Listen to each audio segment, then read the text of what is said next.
আমার যখন বয়স মাত্র 16 তখন বিয়ে করি এক 13 বছরের মেয়েকে।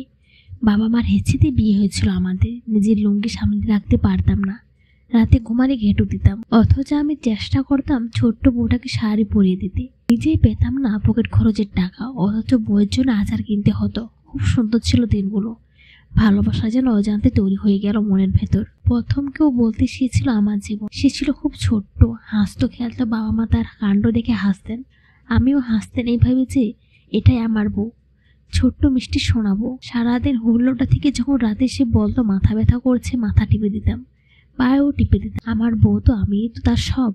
আজ অবুঝ, কাল তো বুঝবেই, তখন আরো বেশি আমাকে ভালোবাসবে। দিন যেতে থাকলো। বউয়ের বয়স যখন 17, এখন আর সে হাসে খেলে না, এখন অনেক কিছুই বুঝেছে।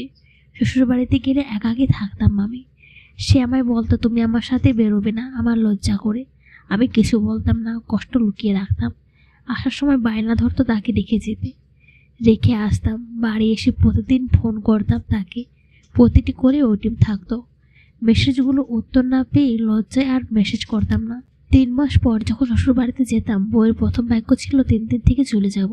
রাতের আধারে চুপি চুপি তার ফোনটা অন করে দেখতাম। প্রতি মিনিটে কারো প্রেমময় মেসেজ চাপা পড়েছে আমার মেসেজগুলো। কষ্ট পেতে থাকলাম আমি। সবাইকে বলে শাসন করা হলো তাকে। সেই থেকে শুরু। তারপর আমার বইয়ের বয়স যখন 19, আমার বয়স যখন 22, একটা মেয়ে এলো কল জুড়ে। আনন্দের সীমা ছিল না আমার পরিবারের।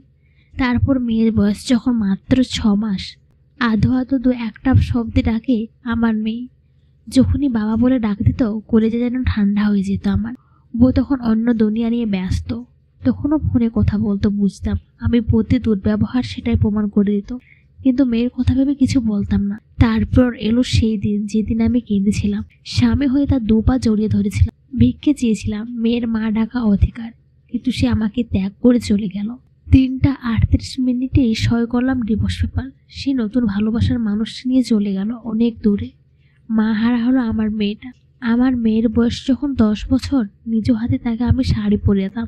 ও যখন কাঁদতো মার জন্যে, ওকে কোলে তুলে নিজেও কাঁদতাম। মার অভাব কি কখনো পূরণ হয়? নিজের মাকে ডাকতে গিয়ে কান্না আসতো আমার মেয়ে যে মা নেই, ও ডাকবে কাকে?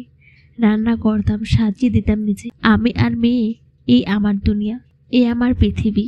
আর বিয়ে করিনি, কারণ ভালোবাসতাম তাকে তখনও এখনো।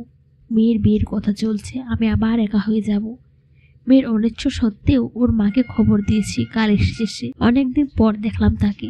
6 মাস 3 বছর 22 মিনিট কম 40 বছর পর দেখলাম। কল্পনা ভেবেছিলাম এখনো সে ছোট্ট আছে, কিন্তু না, আমার মতো চুলে পাক ধরেছে ওর।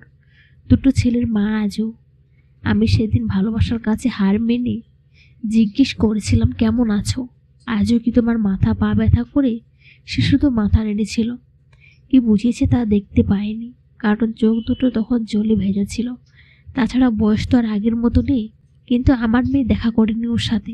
পর্দার আড়াল থেকে একটা প্রশ্ন করেছিল আমার মেয়ে, আমার বাবা 40টা বছর ফিরে দিতে পারবেন কি? যদি না পার, তাহলে এসো না কোনো দিন।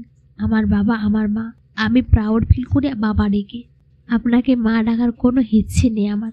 গল্পটা ভালো লাগলে অবশ্যই কমেন্ট করে জানাবেন।